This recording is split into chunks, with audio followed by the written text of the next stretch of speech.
My name is Moto, and if you play this video forward, you will hear homosexual indoctrination.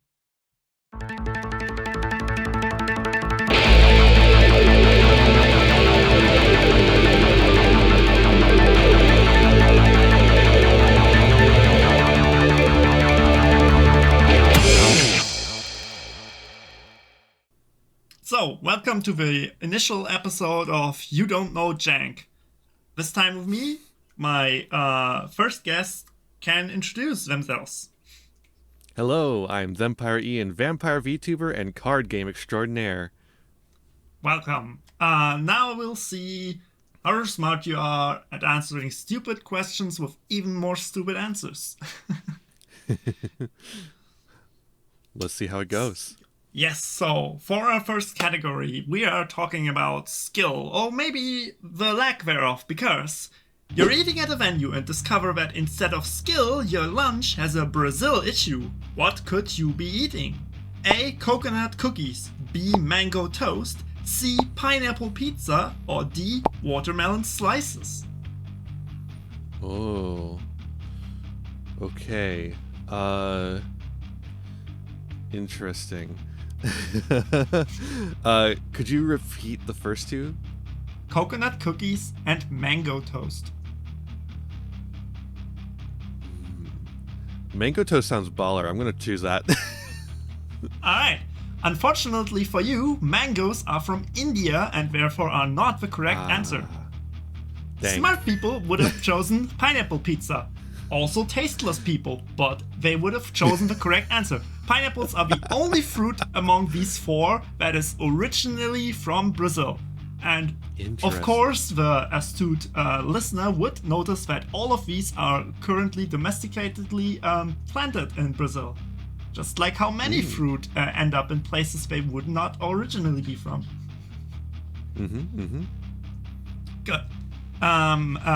We have one wrong answer and minus 1,000 points. By the way, if you end up in negative points, you'll owe me money. Good thing to clear.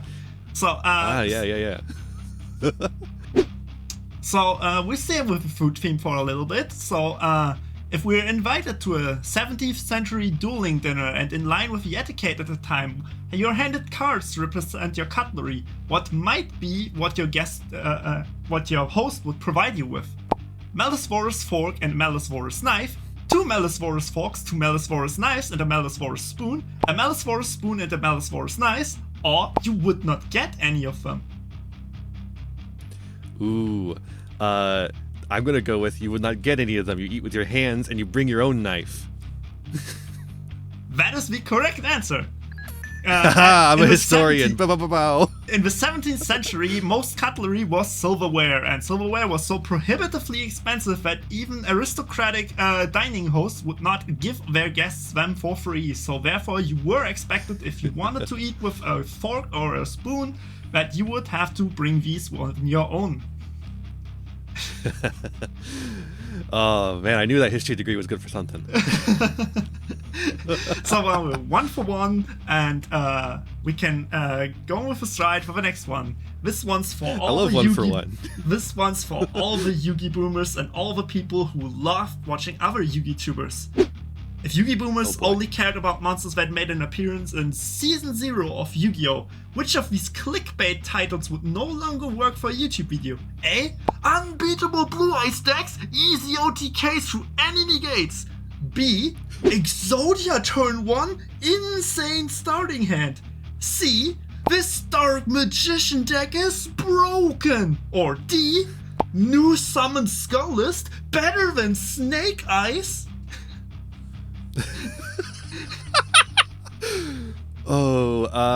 I think it's Summon Skull. I think the other 3 were in Season 0, maybe. Let's go with Summon Skull. That is unfortunately the wrong answer. Summon Skull did make an appearance, though only for 1 episode.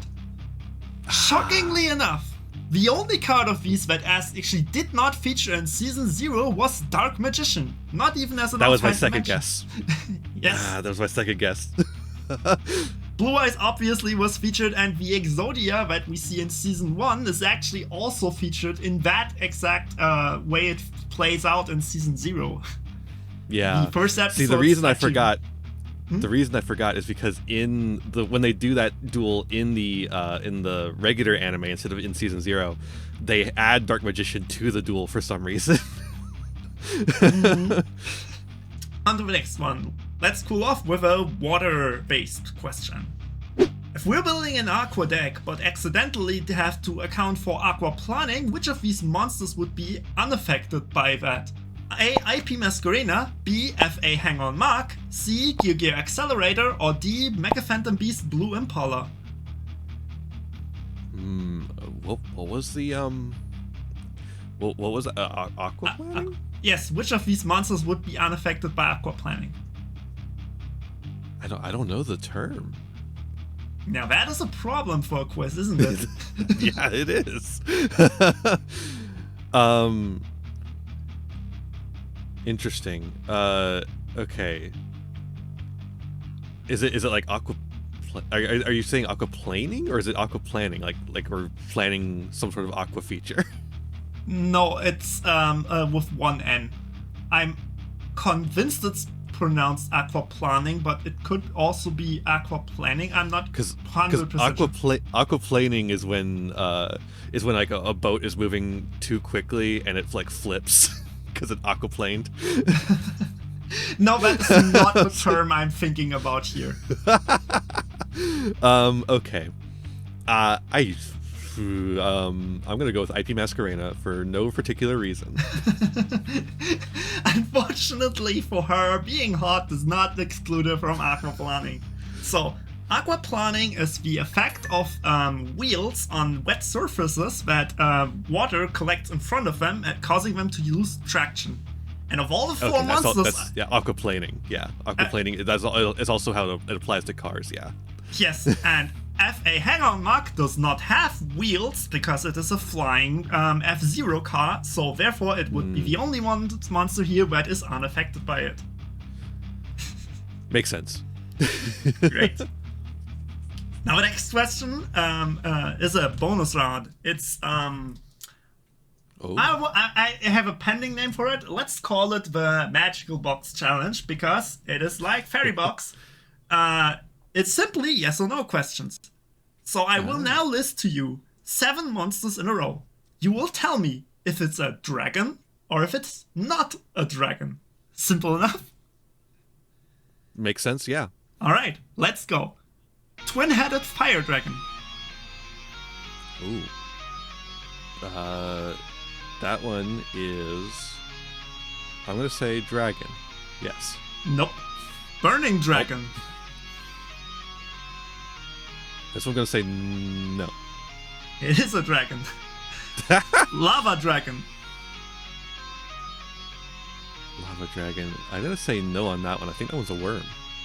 No, lava dragon is a dragon. Magma dragon. Magma dragon's the worm. That's right. Correct. It's not a dragon. Macho dragon. Oh, this guy's new. I think he's a dragon. Macho dragon, unfortunately, is not a dragon.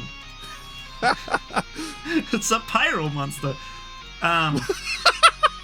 Fighting flame dragon.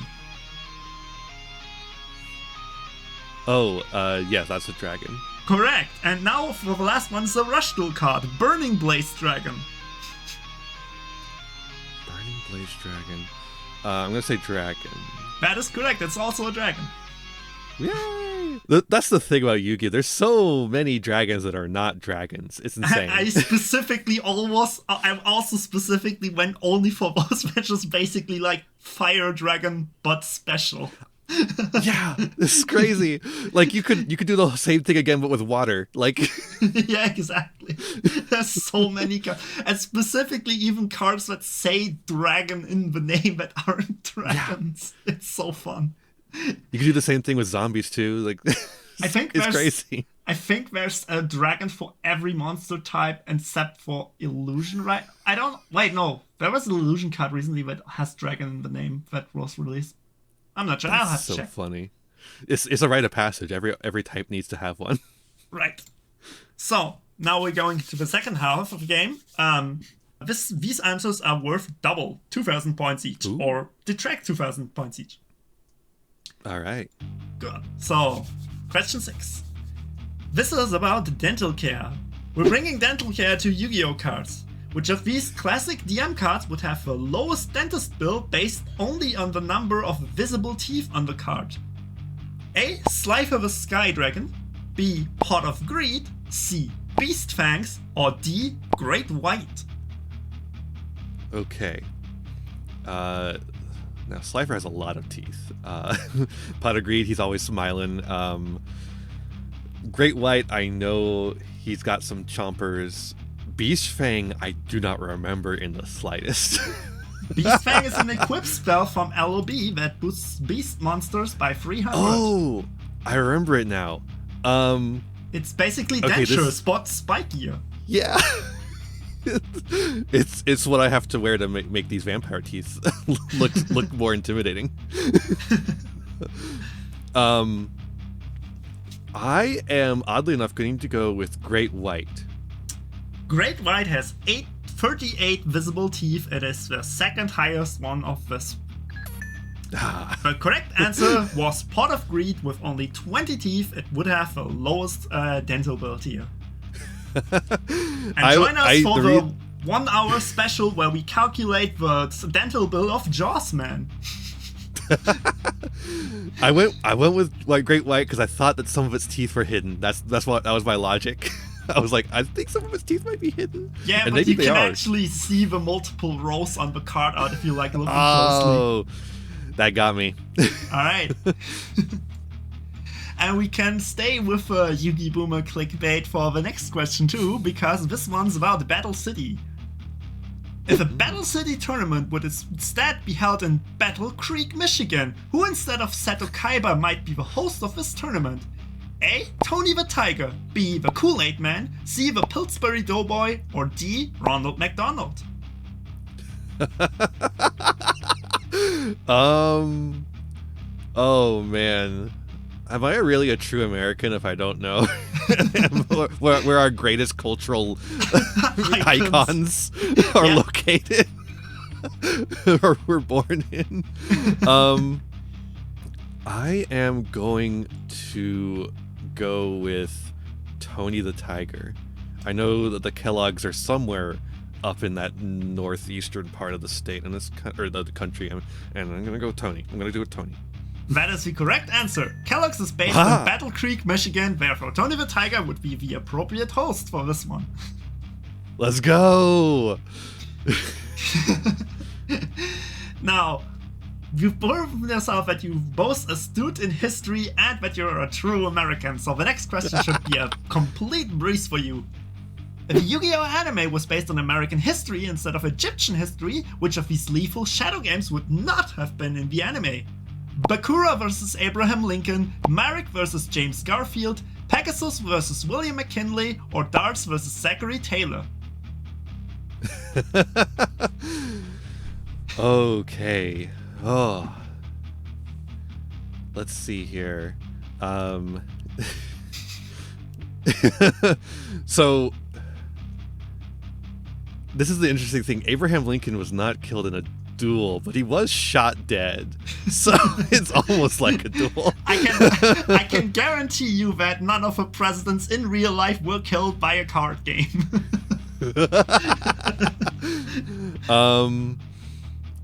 Oh man, you got some of the ones that like nobody gives a crap about. McKinley and Zachary Taylor. Oh there's man, not a lot of presidents that died in office, and less so that were assassinated. So that was a bit. Yeah. Oh. Let's see here. I am going to go with McKinley.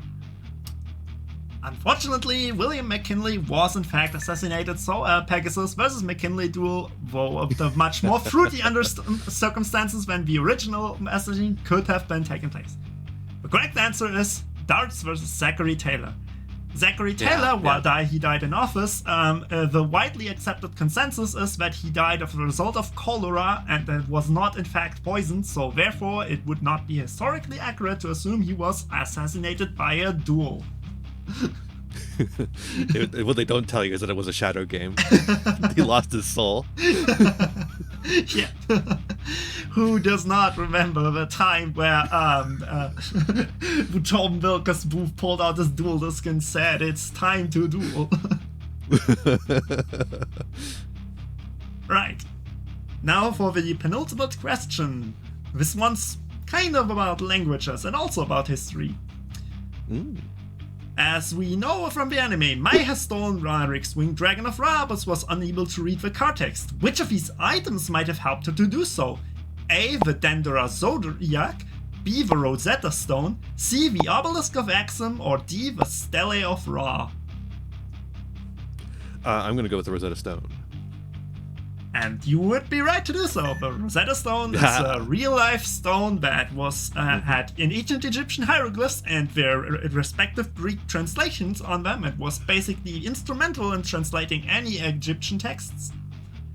Yeah, the unfortunate thing is Mai would also need to have an understanding of ancient Greek in order to read it. But, you know. Yeah, maybe she should have taken time to look at the stone she was chained to and learned maybe a bit of ancient Egyptian like Marek suggested her to. Just read it. So, now we're on to the finale, and this is both the funniest and also probably the hardest thing you have to do today. This is one similar to the one before, but this is when was it? And it has the worst category that I can inflict on anyone in the show. It's the season 1 of Yu-Gi-Oh! GX. So. Oh god. We have a lot of duelists here that only made one appearance in the show and then never really come up again. So we're starting off with our base point, Dimitri, the one who impersonated Yugi and dueled Jaden.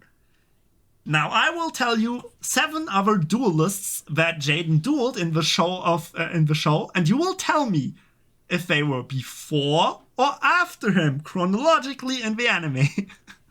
Oh no. So, first of all, let's start with Wheeler, the dueling monkey. Oh yeah, the monkey. Oh, the problem is, I remember all these characters. I just do not have a chronological placement of them at all. Okay, I think that the person who was impersonating Yugi was relatively late, I want to say. Like 2/3 of the way through. I'm going to say Wheeler was before that. Correct. Daemon. The draw Tarzan. Right, him. See, that's the thing. I remember all these crazy characters, kooky little characters, but oh my god, trying to place them. I'm gonna say before. Correct. The Admiral. The Admiral is after. Correct. Jinzo. Yeah, he actually fights the Jinzo. Yep, he fights the Jinzo, the one and only. Mr. Jimjo. I'm gonna say before. Also correct. You are 4 for 4. That's amazing. Now, Kaiba Man. Right, Kaiba Man. Kaiba Man, I want to say after. Also correct. Good. We're killing it here. Dark Magician Girl. Dark Magician Girl. Also weirdly late in the series. I want to say after. Correct! 6 for 6! You're amazing at this! Oh my god. Now the final one is Bilovsky, the Moki duelist. Ooh, I'm gonna say before. No, sorry, it was literally the episode after him. I was like, I remember that one's close. I was like, it's close. It was really close. Oh, that's so funny. I can't believe I got 7. As many as I did. That's incredible. I was really like, oh yeah, this is probably just 50-50. No one's gonna know any of this. I just have an encyclopedic knowledge, I guess. Yeah, that's the history degree, the history of Yu-Gi-Oh! GX. Combing the sands of the history of Yu-Gi-Oh! GX. Alright, so to wrap up, promote anything. Yeah. If you liked what you saw here, how about you take a look at my little channel? That's Thempire Iain. You can take a look at my YouTube and my Twitch, and maybe check out the Patreon or whatever. I do deck profiles and all sorts of Yu-Gi-Oh stuff, and I also do Let's Plays if you don't like Yu-Gi-Oh for some reason. Subscribe, like the video and subscribe.